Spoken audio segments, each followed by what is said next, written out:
छत्तीसगढ़ में सियासत का सेमीफाइनल शुरू हो गया है, जहां एक ओर कांग्रेस खुद को आदिवासियों का हितैषी बताकर सरकार चला रही है, वहीं दूसरी ओर बीजेपी आदिवासियों के लिए लड़ने का मुद्दा लेकर प्रदेश का सबसे बड़ा विपक्षी दल बन गई है। इन सब के बीच आदिवासियों के इलाके में चुनाव होने वाला है और इस बार बीजेपी के सामने भानु प्रतापपुर उपचुनाव 2022 में फूल खिलाने की चुनौती है। बीजेपी की ये चुनौती जनाधार और प्रत्याशियों के चयन पर भी निर्भर है।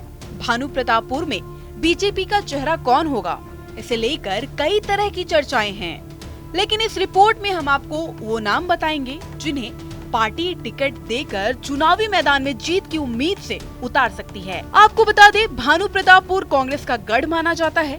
प्रदेश के गठन के बाद अब तक 5 चुनाव हुए हैं, जिनमें से 3 मनोज मांडवी ने जीता। उनके निधन के बाद ये सीट खाली है। इस बार के चुनाव में सबसे ज्यादा उभर कर एक नाम सामने आया है, वो है परमानंद तेता का। तेता भानु प्रतापपुर की राजनीति में पिछले कुछ सालों से सक्रिय हैं।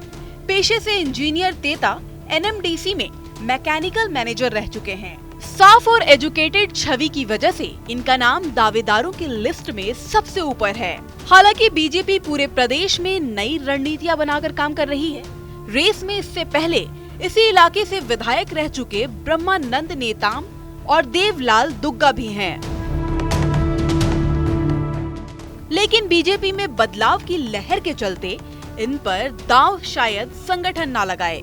ब्रह्मानंद नेताम भानु प्रतापपुर से 2008 में विधायक रह चुके हैं। मनोज मांडवी को एक बार हरा चुके हैं। इनका नाम भी इस इलाके से चर्चा में है। आदिवासी संगठनों में इनकी पैठ अच्छी मानी जाती है। इस बार बीजेपी आदिवासी आरक्षण के मुद्दे के साथ चुनावी मैदान में है। माना जा रहा है कि नेताम की समाज में पैठ का फायदा बीजेपी को मिल सकता है। अगर बात करें देवलाल दुग्गा की, तो उनका दम 2003 में दिखा था। ये भी कांग्रेस के मनोज मांडवी को हराकर विधानसभा पहुंचे थे। दुग्गा का सियासी करियर 1977 में बीजेपी से जुड़ने के साथ शुरू हुआ था।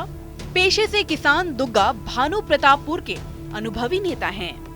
पिछली बार 2018 के चुनाव में दुग्गा को बीजेपी अपना प्रत्याशी बना चुकी है। तब कांग्रेस से मनोज सिंह मांडवी ने देवलाल दुग्गा को महज 27 वोटों से हराया था। इनके अलावा बीजेपी नेता सतीश लाठिया, गौतम उइके, हेमेंद्र ठाकुर, पूर्व मंत्री लता उसेंडी की बहन किरण नरेटी और रूकमणि उइके वो नाम हैं जिन पर बीजेपी की नजर है। सूत्रों की माने तो जल्द ही भानु प्रतापपुर में बीजेपी अपने प्रत्याशियों का ऐलान करने वाली है। वहीं कांग्रेस मनोज मांडवी की पत्नी को ही चुनाव मैदान में उतारने की तैयारी में है।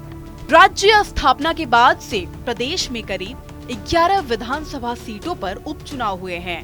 इसका इतिहास रहा है कि लोगों ने उपचुनाव में उसे ही विधायक बनाया जिसकी पार्टी की सरकार रही है। जानकारों के मुताबिक इनमें से केवल एक सीट कोटा को छोड़कर बाकी सभी सीटें ऐसी हैं राज्य के पहले विधानसभा अध्यक्ष राजेंद्र प्रसाद के निधन की वजह से खाली हुई। कोटा सीट पर जब उपचुनाव हुआ तब प्रदेश में बीजेपी की सरकार थी। इसके बावजूद वहां से कांग्रेस की रेणु जोगी जीती थी। 2018 में दंतेवाड़ा की सीट से बीजेपी के भीमा मांडवी ने चुनाव जीता। मांडवी नक्सल हमले में मारे गए सितंबर 2019 में उपचुनाव हुआ, जहां दिग्गज कांग्रेसी नेता महेंद्र कर्मा की पत्नी देवती कर्मा को जीत मिली। ये सीट अब कांग्रेस के खाते में है।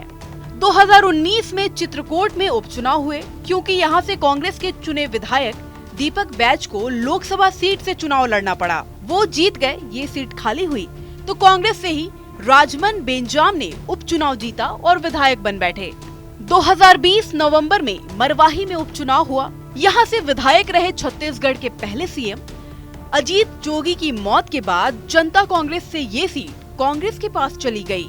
कांग्रेस के ध्रुव को मौका मिला और वो जीत गए। इसी साल 2022 में खैरागढ़ इस सीट से जकांश के विधायक देवव्रत सिंह के निधन के बाद उपचुनाव हुआ, जहां कांग्रेस की यशोदा नीलांबर वर्मा जीत गयीं।